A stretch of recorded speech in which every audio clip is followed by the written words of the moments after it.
장로교회의 기본교리 이런 제목으로 함께 말씀을 나누겠습니다. 수요일 밤마다 교회사 설교를 하고 있는데 요즘 종교개혁사를 공부를 하고 있습니다. 종교개혁의 횃불을 든 분은 마틴 루터인데 그 종교개혁을 체계화시키고 집대성시키고 그리고 스위스의 제네바라고 하는 당시에 정말 형편없는 도시였습니다.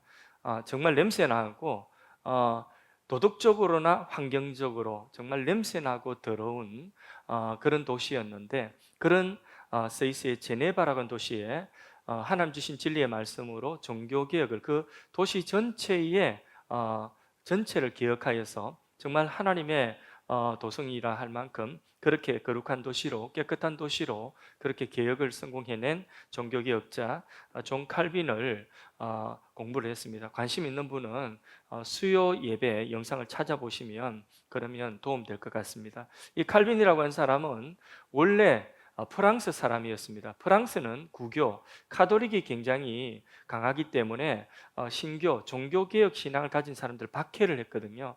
그 박해를 피해서 스위스로 가서 스위스 제네바라고 하는 곳에서 종교개혁을 완성시키고 성공한 그런 모범적인 그런 도시가 되게 하는 그 역할을 존 칼빈이라고 하는 분이 있는데 이분이 기독교 강요라고 하는 아주 유명한 책을 성경 다음으로 우리 개신교에서는 성경 다음으로 권위 있는 책으로 그렇게 또 영향력 있는 책으로 받아들이지는 기독교 강요라고는 그 책을 기록했는데 그 책에 의해서 또 많은 사람들이 영향을 받았고 많은 나라들이 종교개혁의 영향을 받아서 그 개혁 신학으로 중세의 교회의 무지에서 벗어나는 그런 일을 했습니다. 근데 이 존 칼빈이 제네바에 제네바 아카데미라고 하는 교육 기관을 세웠는데 이 제네바 아카데미에 유럽 각국에서 많은 엘리트들이 배우러 왔어요.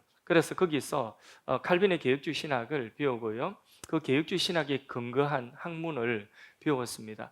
그리고는 그 영향을 받아서 자기 나라로 돌아가서 자신들이 사는 그 나라들을 정말 목숨 걸고 개혁을 하는 그런 일에 앞장서는 개혁자들이 되었는데요. 그 영향을 받은 나라 중에 하나가 유럽의 네덜란드라고 하는 나라입니다. 네덜란드 아시죠, 그죠? 예, 그 네덜란드가 칼빈주의 신학을 받아들여서 그래서 그 개혁 신학의 터위에서 그 나라 전체를 종교 개혁하고 나라 사회를 개혁하는 그런 일을 했었습니다. 그런데 그 과정에 네덜란드라고 하는 그 나라에서 도르트라고 하는 곳에 종교회의가 있었는데 1619년에 도르트 종교회의에서 이 칼빈주의 5대 교리를 채택하고 선포했습니다. 근데 이 칼빈주의 5대 교리가 도르트회의에서 채택한 그 내용이 교리 5가지 중요한 교리가 장로교, 오늘날 우리 장로교 신학의 뼈대가 되었습니다. 그래서 이 칼빈주의 5대 교리를 도르트 회의에서 채택한 그 칼빈주의 5대 교리를 장로교회의 5대 교리다, 또 기본교리다 이렇게 부르기도 합니다. 그리고 그 5대 교리 5가지 교리에 영어 첫 번째 글자 알파벳 첫 번째 글자 이니셜을 따가지고 보니까 TULIP 이어서 보니까 튤립이라고 하는 단어가 나오는 거죠. 그래서 이것을 튤립 교리다 이렇게 별명을 붙이기도 합니다. 오늘 우리 장로교회의 근간이 되는 칼빈주의 5대 교리 하나씩 살펴보도록 하겠습니다. 첫 번째, 인간은 전적으로 타락했다는 것입니다. 태어나면서부터 죄로 오염되어서 태어났다는 것입니다. 토탈 디프레비티라고 하는 전적 타락 교리입니다. 창세기 2장 16절에서 17절 말씀을 같이 읽어보겠습니다. 여호와 하나님이 그 사람에게 명하여 이르시되 동산 각종 나무의 열매는 내가 임의로 먹되 선악을 알게 한 나무의 열매는 먹지 말라. 내가 먹는 날에는 반드시 죽으리라 하시니라. 우리 인류 조상 아담이 이 선악과를 먹었어요? 안 먹었어요? 먹었죠. 먹고 범죄했습니다. 그렇게 타락하게 된 거죠. 그런데 그 범죄와 타락으로 사망이 들어왔는데 아담 한 사람으로 끝난 것이 아니에요. 아담의 후손으로 난 모든 인류에게 이 제2의 영향력이 함께 오염되어서 그렇게 모든 사람이 함께 죄로 오염되었다. 그게 로마서 5장 12절에 분명하게 또 기록하고 있습니다. 많은 성경 구절이 있는데 이 시간 다 소개할 수 없어서 딱 핵심되는 구절만 뽑은 거니까 요것만 있다 생각하지 마시고 지지하는 성경 구절이 너무 많아요. 그래서 요 구절만 읽어보겠습니다. 읽습니다. 그러므로 한 사람으로 말미암아 죄가 세상에 들어오고 죄로 말미암아 사망이 들어왔나니 이와 같이 모든 사람이 죄를 지었으므로 사망이 모든 사람에게 이르렀느니라. 아멘. 예, 한 사람 아담의 그 범죄로 인하여서 모든 아담의 후손된 모든 인류가 이 날 때부터 이 죄의 영향력을 받아서 죄로 오염되어져 태어났다는 거죠. 그걸 일컬어서 원죄라고 하거든요. 그래서 이 원죄의 영향력을 받아서 태어난 모든 인류는 살면서 누가 가르쳐 주지 않아도 죄를 짓고, 그리고 하나님을 스스로 찾지 못하고 하나님을 찾을 생각도 안 한다는 거죠. 그게 전적 오염, 전적 부패, 타락이라고 하는 것입니다.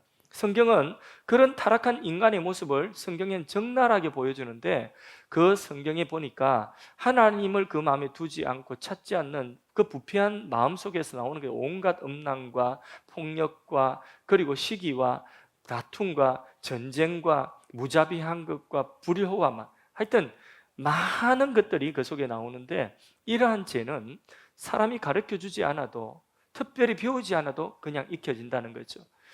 우리 아이들 키울 때에 같이 목사 안수 받은 동기 목사님이, 그 아이가 우리 집 큰애하고 비슷한데 이제 막 어릴 때에, 진짜 어릴 때에 말 겨우 배울 그때에 어린이집을 보냈는데, 첫째 날 어린이집에서 배워가지고 온 그 단어가 뭐냐면, 집에 딱 들어오면서 하는 말이 아빠 보고 임마 하고 들어오더라고요. 아빠 임마 하고 들어오더라고요. 그러니까 좋지 않은 말을 누가 가르쳐 주지 않아도 좋지 않은 것들은 금방금방 배운다는 거죠. 죄가 그렇다는 거죠. 그게 왜 그러냐? 죄로 오염된 상태에서 태어났고, 죄로 인하여서 영적으로 죽은 상태에서 하나님을 스스로 찾을 수도 없고 하나님이 원하시는 그 뜻을 순종할 수도 없다는 거죠. 이게 바로 뭐냐 하면 인간의 전적 타락 교리인 것입니다. 이런 인간에게 무슨 소망이 있겠습니까? 두 번째 교리가 뭐냐 하면 무조건적인 선택의 교리입니다. Unconditional election. 무조건적인 선택이다. 조건 없는 선택이다. 자, 성경 구절을 읽어봅니다. 로마서 8장 29절에서 30절, 오늘 본문인데 읽습니다. 하나님이 미리 아신 자들을 또한 그 아들의 형상을 본받게 하기 위하여 미리 정하셨으니 이는 그로 많은 형제 중에서 맏아들이 되게 하려 하심이라. 또 미리 정하신 그들을 또한 부르시고 부르신 그들을 또한 어렵다 하시고 어렵다 하신 그들을 또한 영화롭게 하셨느니라. 30절 말씀이 이번 주 요절입니다. 이번 주에는 암송이 있습니다. 요절 30절. 하나님이 미리 정하셨다. 그 미리 정하신 자들을 하나님이 부르시고, 부르신 그들이 어렵다함을 입고 영화롭게 되기까지, 천국 가기까지 그렇게 하나님 하신다는 거죠. 그 미리 정하셨다. 이게 바로 뭐냐 하면 하나님의 선택 교리입니다. 요한복음 15장 16절 말씀도 읽어보겠습니다. 너희가 나를 택한 것이 아니요 내가 너희를 택하여 세웠나니 이는 너희로 가서 열매 맺게 하고 또 너희 열매가 항상 있게 하여 내 이름으로 아버지께 무엇을 구하든지 다 받게 하려 함이라. 이게 우리가 기독교를, 나는 기독교가 내게 맞아 하고 교회를 선택하고 기독교 종교를 선택한 것 같지만은 그게 아니라, 사실 알고 보니, 성경을 보니 하나님이 우리를 먼저 선택하셨다는 거죠. 우리가 하나님을 선택한 것이 아니라 하나님이 우리를 택하셔서 우리로 하여금 믿게 하셨다는 거죠. 이 말씀은 전적으로 타락하여서 소망이 없는 사람들 가운데서 하나님께서 몇몇 사람들을, 하나님께서 일부를, 그 사람들 가운데 일부를 조건 없는 무조건적인 사랑으로 선택을 하셨다는 말씀, 이 말을 예정론이다 이렇게 또 부르기도 합니다. 여러분은 예수 믿은 지 얼마나 되셨습니까?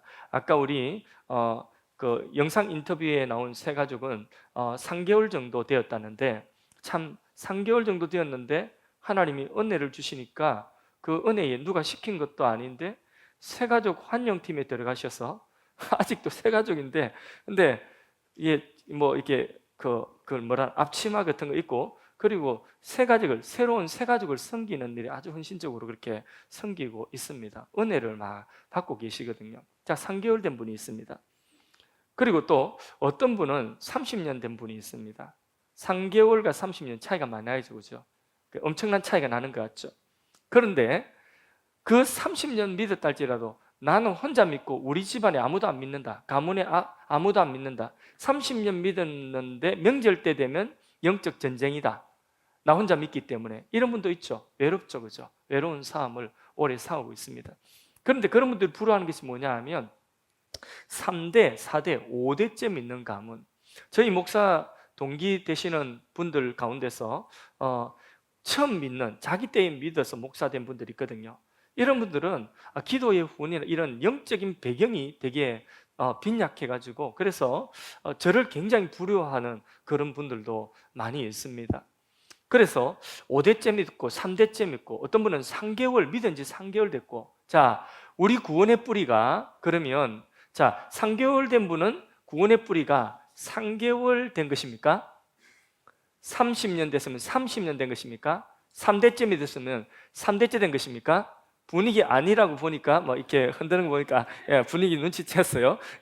3대째 믿었다고 해서 3대째 거기가 뿌리가 있는 것이 아니에요. 일단은 우리 구원의 뿌리는 3대든 아니면 3개월이든 우리 구원의 뿌리는 우리의 그 믿음에 있지 않고 어디로 내려갔냐면, 일단 예수님의 십자가로 거슬러 올라가요. 내려가요. 그래서 2000년 전에 예수님 십자가에서 예수님 대속하신 대속이 있고, 그 대속이 어떻게 예수님이 십자가에서 우리를 대속하셨느냐, 그것도 예수님이 그냥 어느 날 툭 오신 것이 아니라 그것도 하나님의 영원하신 작정, 계획하신 그 계획을 따라오셨다는 거죠. 그래서 구원의 뿌리가 어디까지 갔느냐면, 이 세상 창세 전에 하나님의 존재 속으로 우리의 구원의 뿌리가 내려가는 것이죠. 하나님이 세상이 있기도 전에 하나님이 창조하실 사람들을 아시고, 그리고 그 중에 일부를 하나님께서는 구원받을 자로 택하셨다. 이렇게 성경이 말씀하고 있는 것입니다. 그래서 우리의 구원의 뿌리는 얼마나 깊은지, 얼마나 뿌리가 깊은지 이건 누가 뽑을 수가 없어요. 왜? 창조주 하나님에게 구원의 뿌리가 심겨져 있기 때문에. 아멘이십니까? 그런데 3개월 믿은 것이나 3대 믿은 것이나 이 하나님의 영원의 뿌리가 두고 있다고 한다면, 그러면 3개월과 3대는 크게 차이 안 납니다. 너무 3개월 되신 분, 또 믿은 지 3년 되신 분도 3대 때 신앙 너무 부러워하지 마시고, 여러분들이 앞으로 그런 훌륭한 3, 4대, 5대 되는 신앙으로 내려가면 되는 것입니다. 그러면 이게 하나님이 선택하셨다, 예정하셨다 이러니까 거기 꼭 토를 다는 사람들이 있어요. 그럼 선택받지 못한 사람들은 얼마나 억울하냐, 하나님 불공평하다, 그런 하나님은 나 믿지 않겠다, 이렇게 하나님의 불공평함을 들고 나서는 사람들이 있습니다. 우리도 아마 우리 중에도 그런 말을 하다가 이제 지금은 이제 정신 차리신 분들이 제법 있을 것 같습니다. 로마서 9장 21절 말씀을 읽어보겠습니다. 토기장이가 진흙 한 덩어리로 하나는 귀 쓸 그릇을 하나는 만들 권한이 없겠느냐. 자, 권한이 없습니까? 토기장이가 진흙을 가지고 하나는 이런 그릇으로 하나는 이런 것으로 그렇게 빚을 권한이 토기장에게 있습니까? 없습니까? 있죠. 그건 공평의 문제가 아니죠. 제가 요 밑에 보니까 요 쭉 내려가면 상가에 1층에 과일집이 하나 새로 생겼더라고요.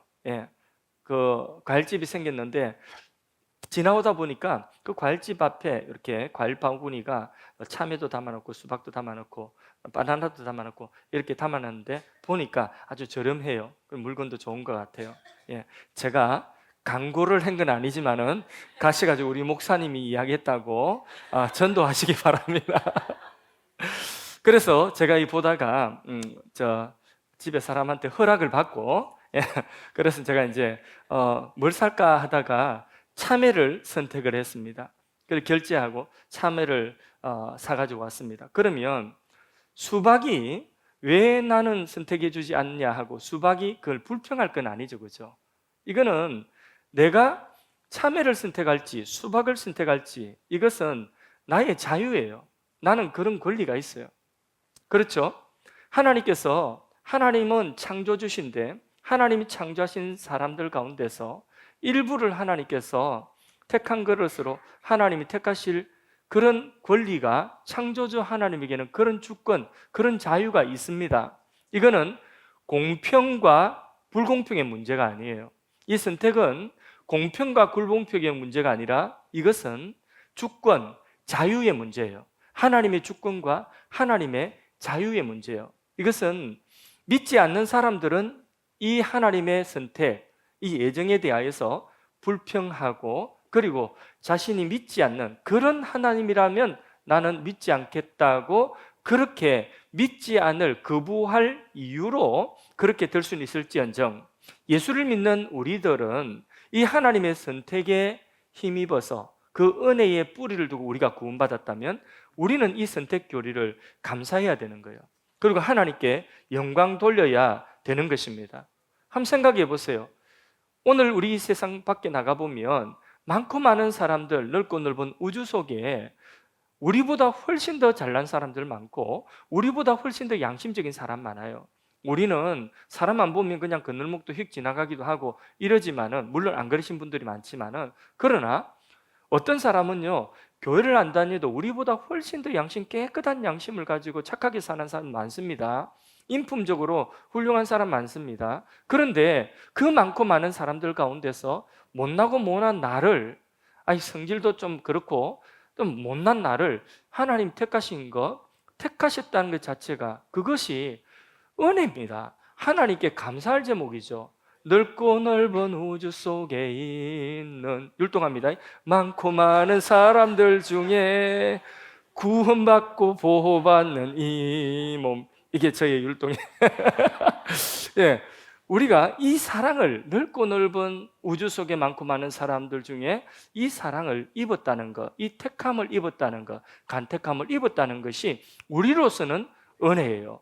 그것은 감사의 제목인 것입니다. 그래서 어떤 사람들은 그렇게 이야기하죠. 선택받을 만한 좋은 조건이 있는 그런 사람들을 왜 선택하지 않고 왜 선택받을 만한 조건이 없는 나를 선택하셨을까 할 때에 그것은 그래서 무조건적인 선택이라고 하는 거죠. 우리의 행위의 어떠함을 하나님 미리 아시고 쟤는 예수 잘 믿을 거야, 쟤는 나를 잘 섬길 거야, 그걸 하나님이 미리 아시고 나를 그런 모습을 보시고 하나님 나를 선택하셨다는 것이 아니에요. 나의 어떠함과 상관없이 무조건적으로 unconditional 그렇게 우리를 선택하셨다는 것입니다. 그래서 우리를 선택하셨는데 또 이렇게 이야기하니까 예수 믿는 사람들 가운데도 이런 생각 가질 수 있죠. 생각이 깊어지는 거예요. 그러면 하나님이 선택하신 자를 다 구원하실 것 같으면 그러면 누구든지 그렇게 선택하신 자를 구원하실 것 같으면 전도할 필요 없겠네, 이렇게 또 생각을 하시는 분들이 있는데 그렇지 않습니다. 무조건적인 선택, 하나님의 선택을 입은 자가 그렇게 예수를 믿게 되겠지만은 그러나 그 선택을 입은 자가 구원받는 그 과정은 성경을 보세요. 성경을 보면 전도 안 해도 되겠네가 아니라 전도의 미련한 방편, 인간이 미련하다고 생각하는 전도의 그 방편을 통해서 하나님 구원받는 자를 찾으시는 거죠. 하나님 선택하신 자들을 찾고 계신 거죠. 그래서 누구는 그 선택하신 뭘 입은 사람들은 누구는 전도지 한 장을 받고 하나님 앞에 나와서 예수를 믿는 거예요. 그게 뭐냐? 선택받은 자이기 때문에 그런 거예요. 그래서 사도행전에도 보면 사도 바울이 가서 모르는 곳에 전도할 때마다 그곳에 구원받기로 작정된 자는 다 믿더라. 그러니까 전도는 뭐냐? 내가 말로 설득시켜서 누군가를 구원하는 것이 아니에요. 전도는 그냥 우리가 가서 우리가 하나님이 부르시는 부르심의 방편이 되어서 우리가 가서 그냥 하나님 부르심을 하나님 당신 부르신다고 전하는 거예요. 그러면 믿기로 작정된 자들은 믿더라는 거죠. 전도의 부담도 우리가 줄여야 돼요. 그래서 우리가 그렇게 전도하는 거죠. 우리 청년들이 매 주일마다 나가서 전도합니다. 원수에게 앞에서 기타 치고 버스킹 전도를 하는데 한 4~5명 정도 그래 나가는 것 같아요. 너무 귀하죠. 근데 나는 이제 마음에 좀 그 염려가 되는 거예요. 이 청년들이 매일 나가는 청년들만 나가더라고요. 그러니까 얘들이 지치지 않을까?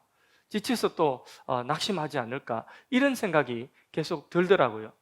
그래서 다른 청년들도 좀 매주는 아니더라도 일주일에 한 달에 한 번 정도라든지 우리 어른들도 또 사랑방별로 한 번 또 가서 같이 전도에 합류해주고 이러면 이 청년들이 힘이 나지 않을까 이런 생각을 해보는 것이죠. 그런데 그렇게 전도를 하는데 여러분 종이 쪼가리 하나 받아가지고 내가 예수를 믿는다 이게 가능한 일인 줄 아십니까? 이 불가능한 일이에요. 불가능한 일이에요. 왜냐하면 내가 예수를 믿는다는 것은 이 종이 한 장 가지고 내가 보고 와서 예수를 믿는다는 것은 지금까지 나의 살아온 삶 전체를 부정하는 거예요. 내가 잘못됐습니다. 그리고 이제는 하나님이 옳습니다. 하나님께 내 삶을 드리겠습니다. 이게 믿음의 출발이거든요.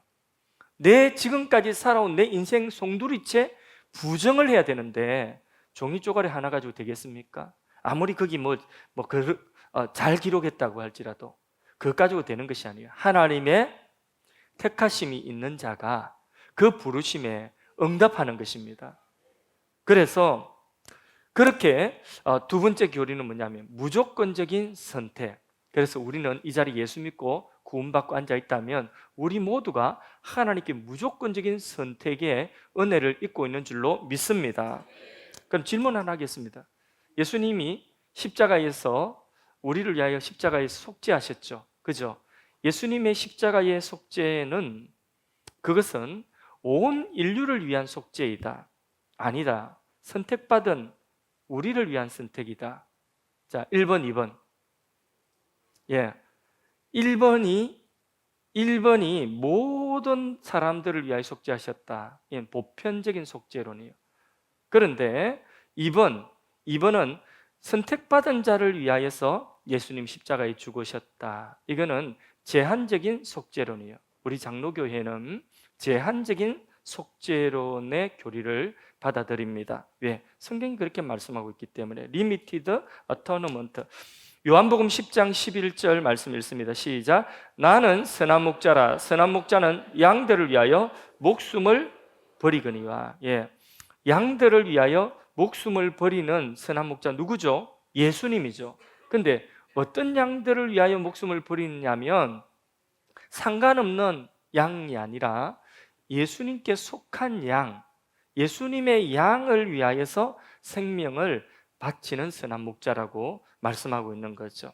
그래서 예수님의 속죄의 사역도 모든 인류를 위한 것이 아니에요. 제한적인 것, 리미티드. 그래서 제한적인 하나님이 선택하신 자들을 위한 속죄의 제물이 되셨다는 것을 믿습니다.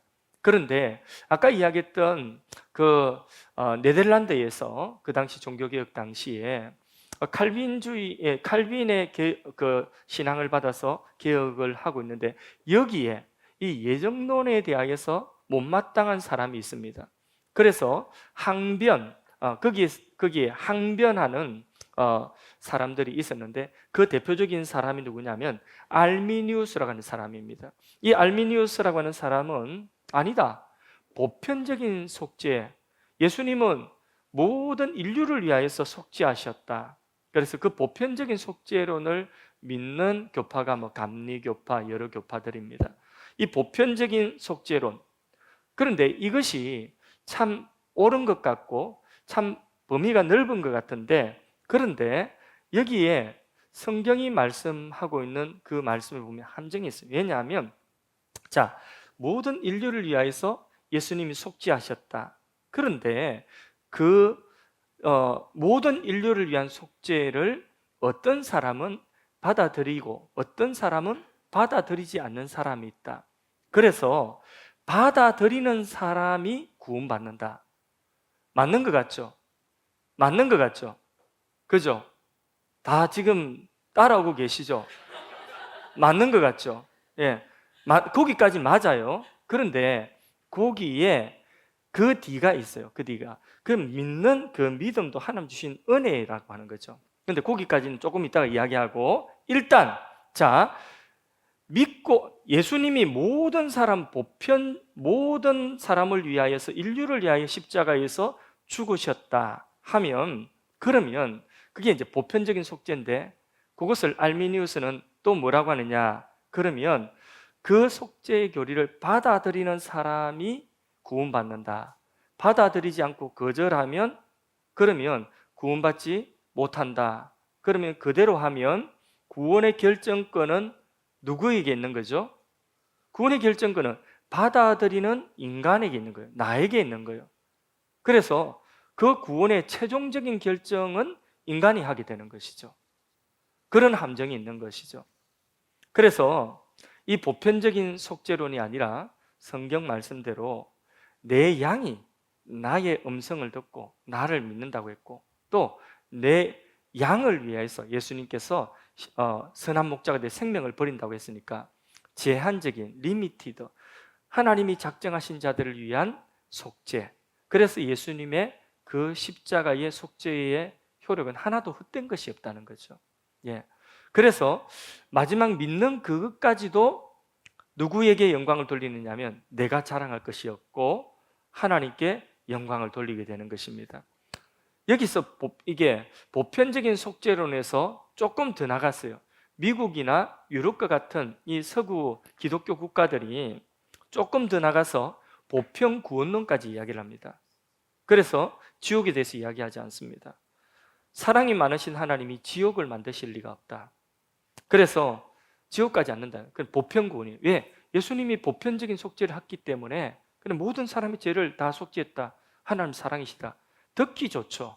거부감이 안 생기죠. 근데 우리 가운데 지금 어떤 분들 가운데는 마음속으로 이게 뭔가 이렇게 거부감이 생길 수도 있습니다. 이런 거부감이 전혀 없어요. 예. 그러나 그렇게 보편적인 구원론에 의하면 어떤 사람은 믿고 구원받았는데, 믿고 교회 다니면서 천국 가고, 또 어떤 사람은 몰라서 또 싫어서 안 믿었는데, 그러나 하나님은 사랑이시기 때문에 죽어서 또 천국 가고, 이래도 저래도 다 천국 가는 거예요. 성경이 말씀하지 않습니다. 그렇게 절대로 말씀하고 있지 않습니다. 그래서 제한적인 속죄, 꼭 하나님이 택한 백성을 위하여서 예수님이 십자가에서 피 흘려 죽으셨다. 그래서 십자가는 유대인들에게는 꺼리끼는 것이고 이방인들에게는 미련한 것이 되고, 오직 이렇게 오직 부르심을 입은 자들에게 하나님의 능력이요 하나님의 지혜가 된다고 했습니다. 예수 그리스도의 십자가가 오늘 나를 위한 구원의 능력이 됨을 감사합시다. 네 번째가 뭐냐 하면 불가항력적인 은혜의 교리입니다. irresistible grace, 불가항력적인 은혜의 교리. 자, 에베소서 2장 8절 9절 읽습니다. 너희가 그 은혜를 인하여 믿음으로 말미암아 구원을 얻었나니 이것이 너희에게서 난 것이 아니요 하나님 선물이라. 행위에서 난 것이 아니 누구든지 자랑치 못하게 함이니라. 아멘. 자, 믿음으로 우리가 구원받았지만 그 믿음도 뭐라고요? 행위가 아니다. 우리 잘나고 우리 자랑할 행위가 아니라 그 믿음도 하나님의 선물이다. 하나님이 작정하신 자에게 주시는 선물이다. 특별한 사람에게 주시는 하나님의 선물이다. 이렇게 말씀하고 있습니다. 그런데 하나님의 부르심, 이 부르심은 하나님 믿음 주시는 이 부르심은 누구도 거부할 수 없다. 이게 불가항력적이에요. 그래서 알미니우스는 이 은혜를, 예수님의 십자가의 이 은혜를 인간이 거부할 수 있다거든요. 예, 안 믿고 싶으면 안 믿고, 거부할 수 있으면 거부하고, 거부하면 네 지옥 간다는 것이거든요.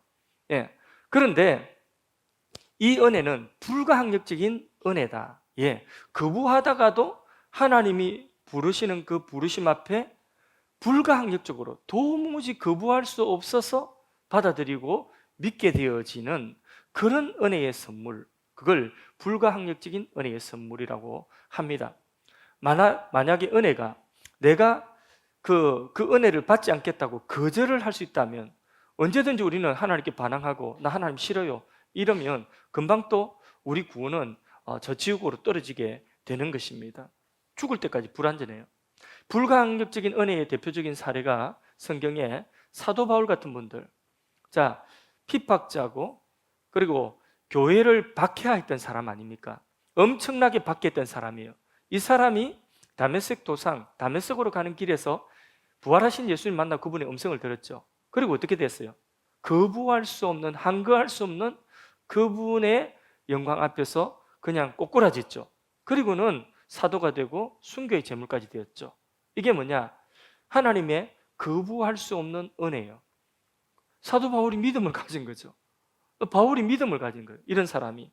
교회사에도 어거스틴이라고 하는 사람, 마니기오 섬겼죠. 이단 섬겼죠. 그 다음에 또 방탕한 생활했죠.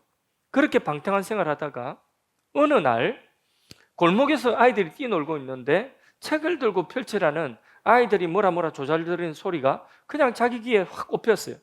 그리고 성경을 펼쳐서 읽었어요. 로마서 말씀에 이제 어둠의 일을 벗고 빛의 옷을 입으라고 하는 그 말씀이 거부할 수 없이 다가왔어요. 아, 이건 내 이야기구나. 이건 내 이야기구나. 이 어둠의 옷을 이제 벗어야 되겠구나 하고 거부할 수 없이 믿음이 훅 들어온 거죠. 그래서 그 똑똑한 머리로 죄짓는 데 사용하지 않고 하나님을 위하여서 교회 사이에 위대한 신앙의 인물이 된 것입니다. 깡패가 회개하고 선임이 회개하고 무속인이 회개하고 예수 믿었던 것, 예수 믿는 이런 간증들 많이 보지 않습니까? 이게 뭐예요? 거부할 수 없는 하나님의 불가항력적인 은혜라는 것입니다. 교회도 어떤 분은 예배 시간에 저 뒤에 오셔가지고 뒷자리에 앉아서 예배 시간 내내 눈물을 흘리면서 그렇게 예배를 드리시는 분이 있습니다. 처음부터 끝까지 눈물로 예배를 드리십니다. 그래서 저분 믿음이 되게 좋고 아주 뜨거운 분인 것 같다 이렇게 생각을 하고 나중에 면담을 해보니까 이분이 교회에 처음 온 거예요. 처음으로 교회 왔는데 그렇게 눈물을 흘리고 그렇게 예배를 드리는 거죠. 그래서 제가 궁금해서 물어보죠. 설교 말씀이 이해가 되느냐 하니까 이해가 안 된다는 거예요.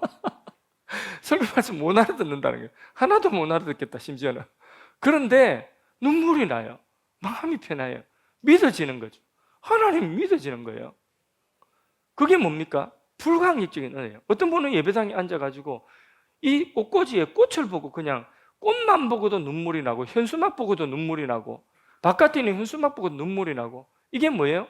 불가항력적인 은혜예요. 어떤 사람은 이성이 발달한 사람은 하나하나 성경 말씀을 성경 공부 통해서 이성으로 풀어가면서 어느 순간 빛이 확 와가지고 지금까지 내가 잘못 살았구나, 내가 이제 믿어야 되겠구나 하는 그런 믿음이 생기는 불가항력적인 믿음이 내 머리로 그렇게 이제는 내가 믿고 있던 이성을 부인하면서 그렇게 믿게 되는 분도 있어요. 어떤 분은 감정적인 분은 그냥 옆에 분이 열심히 뜨겁게 기도하고 찬양하고 예배드리는 모습 보고 그냥 나도 은혜 받아가지고 같이 믿음 생긴 분도 있어요. 이런 감정적인 분들도 있어요. 어떤 분은 영적으로 민감한 분이 돼가지고 그냥은 안 되고 뭐가 보여지고 뭐가 들려지고 그러면서 영적인 어떤 현상들을 통해서 믿어지는 분이 있어요. 이런 경로든 저런 게 각 사람의 형편 따라서 하나님은 불가항력적인 은혜를 주시는 거예요. 저는 모태신앙이거든요. 모태신앙인데 우리 할머니 할아버지 4대째 모태신앙이에요. 그러니까 이 모태신앙이니까 저는 정말 불가항력적이었어요. 태어나서 어릴 때부터 주일학교 따라다니고 어른 예배 따라다니고 어른보다 더 주일학교 예배를 한 번 더 드렸으니까 이 불가항력적이에요. 그래서 예배 안 드리고 내가 예배 드리기 싫다면 두드려 맞아요. 성경 안 읽으면 밥을 안 줘요. 성경 하루에 석장 안 주면 밥을 안 줘요. 이 정말 불가항력적이죠. 그래서 벗어나려고 한번 뛰쳐나가 봤습니다. 그래서 한 5, 6년 정도 뛰쳐나가서 정말 하나님 없다 하고 그렇게 살아봤는데 그것도 안 되더라고요. 두드려 맞아가지고. 그래서 멍들은 채로 천부여 어지없어서 손 들고 옵니다. 그게 접니다. 그렇게 하나님께서 불가항력적으로 또 부르시더라고요. 불가항력적인 은혜. 우리 하나님이 어떻게 우리를 부르셨고 우리를 어떻게 믿게 하시는지 모르겠지만은 그 은혜는 우리가 거부할 수 없는 은혜예요. 왜? 하나님이 우리를 택하셨기 때문에. 그래서 불가항력적인 은혜, 그 불가항력적인 은혜를 받아서 우리가 하나님 앞에 감사할 것밖에 뭐 있겠습니까? 어떤 분은 도무지 변할 것 같지 않다. 우리 집안에 누구는 도무지 변할 것 같지 않다. 그래서 마음에 사랑하는 사람일수록, 아끼는 사람일수록 더 마음이 아프고 좌절되고 너무나 가슴 아픈 그런 경우가 있죠. 그러나 그동안에 오랫동안에 예수 믿으라고 했지만은 믿을 기미가 안 보이고 말하는 거 보면 정말 그런 경우 있잖아요. 그래서 이게 마음에 소망이 안 생기는 그런 경우라도 여러분, 그런 분이 혹시 있어서 마음 아픈 분이 있다면 불가항력적인 은혜 있다. 바울도 그랬어요. 예, 불가항력적인 은혜. 어느 순간 이 은혜가 그분에게 찾아올 때에 그는 거부할 수 없을 것입니다. 그래서 어떤 사람이라도 소망 없는 사람은 없습니다. 왜냐하면 불가항력적인 하나님의 은혜, 그 은혜 속에 하나님이 반드시 부르실 자들은 부르신 줄로 믿습니다. 예, 마지막으로 5번째, 성도의 견인, 궁극적인 구원의 교리입니다. 하나님 놓고 안 붙잡아 주신다는 거죠. 또 우리도 하나님을 붙들고 안 놓는다는 것이죠. 그래서 perseverance of the saints, 그러니까 성도의 견인, 견인이라고 하는 이 말은 인내예요, 인내. 예, 사랑과 인내로서 견고하게 붙든다, 견인. 예, 요한복음 10장 27절에서 30절 말씀 읽어보겠습니다. 내 양은 내 음성을 들으며 나는 그들을 알며 그들은 나를 따르느니라. 내가 그들에게 영생을 주노니 영원히 멸망하지 아니할 것이요 또 그들을 내 손에서 빼앗을 자가 없느니라. 그들을 주신 내 아버지는 만물보다 크시며 아무도 아버지 손에서 빼앗을 수 없느니라. 아멘. 어떤 사람은요, 아버지 손에서 이것도 빼앗아가고 또 마귀도 아버지 손에 있는 거 빼앗아가고 또 뭐도 빼앗아가고 다 빼앗아간다고 생각, 그 말을 한마디로 구원이 취소된다. 하나님이 구원하셨는데, 그런데 이런저런 이유로 구원이 취소된다. 예. 또 심지어는 구원이 취소돼 지옥 간다. 이렇게 말씀하시는 분들이 있습니다.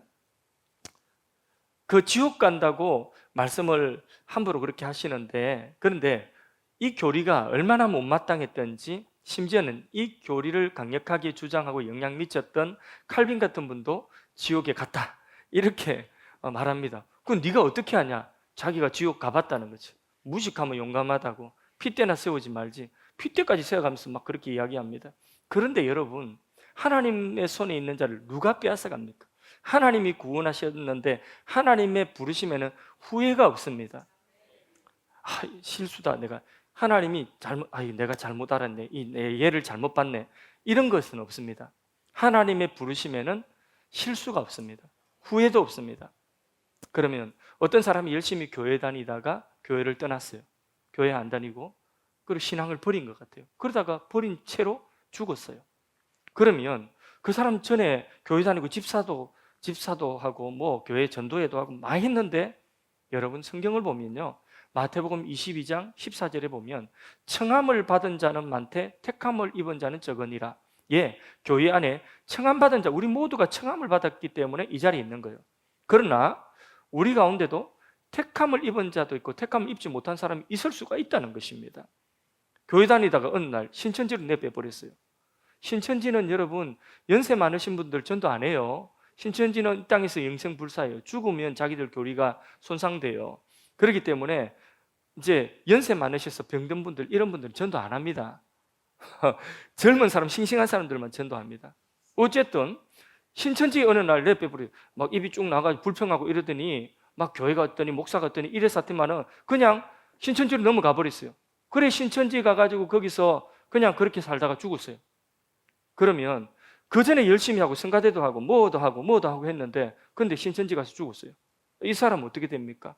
예, 구원이 취소된 것이 아니라, 그 사람 구원 취소, 그 사람 지옥 가는 것이 아니라 그 사람이 구원이 애초부터 없은 거예요. 그거는 청함을 받은 것이지 택함을 받은 자가 아니라는 것이죠.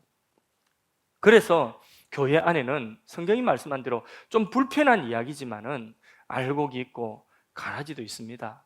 함께 자라는 것입니다. 그러나 우리가 그것을 분별을 못하죠. 하나님의 주권에 속한 영역이기 때문에. 그렇기 때문에 우리는 모두를 형제로 자매로 그렇게 보는 것이 그게 정당한 것이고, 우리 모두는 택함 받은 자로 그렇게 보는 것이 그게 옳은 것이죠. 예. 그러나 이제 이야기를 하자면, 믿다가 교회 다니다가 떠나서 안 오는 사람, 그런 이야기를 하자면 그런 것이죠. 그죠? 그래서 구원이 취소되는 것은 없다. 하나님의 구원에는, 부르심에는 후회가 없다. 하나님 실수가 없다. 하나님의 속성이 뭐냐? 불변이에요. 불변. 그래서 하나님의 사랑도 불변이에요. 하나님의 택하심도 불변이에요. 택했다가 마음에 안 든다, 환불해 주세요, 이런 거 없다니까. 하나님이 그렇게 하나님의 부르심에 실수했기 때문에 요거 놓고 요거 따로 선택한다, 이거는 없다는 거죠. 하나님의 그 택함도 불변, 예수님이 우리를 위하여 죽으신 대속도 불변, 그리고 구원하시는 그 방법도 불변, 그리고 우리에게 주신 속죄도 불변, 우리에게 주신 칭의도 불변, 새 생명도 불변, 하나님의 자녀의 신분도 불변, 천국 시민권도 불변, 우리에게 주신 구원이 불변이라는 것입니다. 왜? 하나님이 하시는 일이기 때문에. 인간에게 그게 달려서 내가 믿고 안 믿고에 달렸다고 한다면 이거는 불안한 거예요. 죽을 때까지 불안한 거예요. 로마 가톨릭이 행위구원론을 이야기하니까 죽을 때까지 확신 못하고 그렇게 연옥에 가는 거죠. 예수 믿는 사람들도 알미니안주의는 죽을 때까지 확신 못해요. 왜? 그래서 유명한 신학자, 우리나라의 유명한 신학자, 정말 신학자들 가운데 우리나라에 유명하다고 이 사람 따라갈 수 없는 그런 신학자도 요 근래에 보니까 그분이 원래 책을 좀 아리까리하게 그랬었는데 나는 원래 어려운 분이, 그 공부 많이 한 분이 어렵게 좀 쓰나보다 이래가지고 이해 잘 안 되는데 이랬는데 요즘에 분명히 알았어. 그분이 하는 이야기 뭐냐면 유보적 구원론 이런 이야기 하더라고요. 유보, 모른다, 죽어봐야 한다. 그러면 가톨릭하고 똑같지. 성경을 어떻게 바라보는지, 여러분, 성경에는 분명히 하나님 불변하십니다. 구원 취소되는 거 없습니다, 여러분. 그렇다고 구원이 취소되지 않으면 그러면 내 멋대로도 살아도 되겠네, 방종, 이게 구원파죠. 회개할 필요 없겠네, 이게 구원파죠. 우리 구원파 아닙니다. 그게 아니라 내 멋대로, 내가 구원받았기 때문에 회개할 필요도 없고 내 멋대로 살아도 된다, 이거는 애초부터 그는 그런 마음을 가지고 진짜 그 마음이 진심이라면 구원받지 못한 사람입니다. 하나님이 우리를 택하셔 부르신 그 부르심에 우리가 그 은혜를 받고 구원을 받은 자는 어쩔 수 없어요. 우리 마음속에서 어떤 마음이 일어나느냐, 감사하다. 그리고 나를 위하여서 하나님 이토록 사랑하신 나는 주를 위해서 무엇을 할꼬, 내가 비록 힘이 미치지 못해서, 내가 육신이 연약해서 내 생각대로 못해서 그렇지, 그래서 내가 거기에 항상 못 미달되지, 항상 도달하지 못해서 그렇지, 우리 마음속에는, 구원받은 자의 마음속에는 내가 이래 살면 안 되는데, 내가 이 자리에 이렇게 주저앉아 있으면 안 되는데, 내가 주를 위해서 뭔가 조금 더 헌신을 해야 되는데, 이런 마음이 우리 안에 있단 말이에요. 맞습니까? 그래서 구원이 취소되지 않는다면 우리 마음대로, 내 마음대로 살아야지, 내 마음대로 와 좋다, 이건 아니라는 거죠. 그거는 애초에 그 믿음이 잘못된 믿음이고, 그는 구원받지 못한 사람임에 아마 틀림없을 것입니다. 하나님의 성품은 불변이라서 말씀을 맺겠습니다. 그러면 하나님이 왜 이 교리를 주셨는가? 왜 이 진리를 우리에게 주셔서 이 5가지 중요한 우리의 구원의 뿌리가, 우리 3개월, 믿은 지 3개월 된 거, 믿은 지 30년 돼 있지 않고, 또 우리의 어떤 믿음의 확신에 있지 않고, 우리의 구원의 뿌리가 영원하신 하나님의 존재까지 내려가는 이 교리를 우리에게 주신 이유가 뭐냐? 우리가 믿음이 아무리 있다 할지라도 우리의 구원에 대해서, 우리의 믿음에 대해서 항상 하나님 앞에 겸손하게 감사하며 살아나는 거죠. 그리고 모든 영광을 하나님께만 돌리라는 거죠. 얼마나 성경적입니까? 우리가 믿고 구원받은 모든 것들 하나님께만 영광이 되고 우리는 자랑할 것 없다는 거죠. 하나님의 그 은혜에 감사. 두 번째, 우리가 정말 이 교리가 빛나는 것은 뭐냐면 우리의 시련의 때예요. 우리가 사망의 엄침한 골짜기를 다닐 때에 하나님이 계신가 안 계신가, 하나님의 사랑이 의심되죠. 하나님 날 버리셨다, 이런 생각이 드는 거죠. 왜?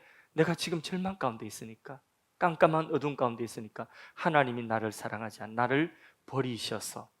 그게 뭐냐 하면 내 믿음, 내가 믿는 믿음, 내 감정에 의지하는 신앙은 그렇게 갈 수밖에 없어요. 그래서 불안해요.